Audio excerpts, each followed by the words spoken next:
Here's 5 tricks that all good fighters know in Pathfinder 2e. Number 1. Damage feats. So dealing damage is fun in Pathfinder 2e. So you would think that feats that allow you to do extra damage would be great, especially as a fighter. Well, that's where you need to put down that big rusty axe and put on your thinking cap, because you're wrong. Fighters already do loads of damage before you even take your first feats, thanks to their proficiency in weapons. Example: you could take Power Attack, allowing you for 2 actions to make 1 attack and deal an extra dice of damage. But if you miss, you've just wasted 2 actions. Instead, you could have just attacked, and had a much better chance of at least doing some damage. More importantly though, fighters have some amazing teamwork options in their feats. Combat Assessment and Intimidating Strike are both great feats for fighters. They allow you to do damage and get an extra effect that's really going to help your party. And if you think that's all fighters can do in terms of teamwork, you're wrong.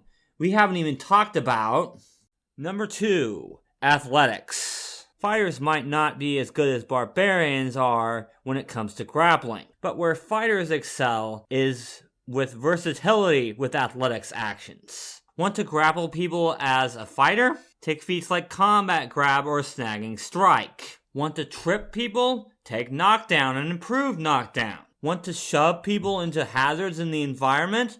Take Brutish Shove or Aggressive Block. And we haven't even talked about number 3. Shields. As a fighter, you won't be as bulky as a champion, but you can take some of their same shield feats, and even some that champions don't have access to. Shielded Stride, Reactive Shield, and Reflexive Shield are all fighter feats that champions don't have access to. Shield Wall, Shield Warden, and Impassable Wall Stance are all feats that are both available to the fighter and the champion. So if you're wanting to use a one-handed weapon and don't need a hand free, consider picking up a shield. Number 4.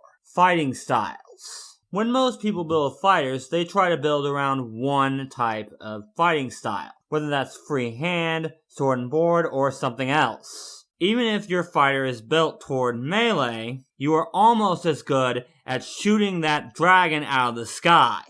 Or if you're a free hand fighter, you can pull out a shield and be just as good. Fighters are so versatile with weapons that they eventually get legendary proficiency in every weapon except advanced weapons, and they get master in those. It is very easy to build a weapons master fighter, and you should definitely consider it, because fighters have a feat for every fighting style in the game, some of which I already covered in this video. Number 5. Archetypes. There are plenty of archetypes that help the fighter out, even though the fighter archetype doesn't help many other classes out. Want to be even better with that shield? Take the Bastion archetype. Want to be even more of a tank and protect allies? Take the Champion archetype. Want to be even better with that bow? Take the Archer or Eldritch Archer archetypes. Want to use improvised weapons? Take the Weapon Improviser archetype. The list goes on. Point is, whatever you're building towards with your fighter, there is going to be an archetype that's going to help you. If you enjoyed this video, leave a like and subscribe to the channel for more Pathfinder 2e teamwork content. You can also check out my Patreon page for access to the Discord server and Google Sheets for all my teamwork builds. Thank you guys so much for watching, and until next time, teamwork is vital.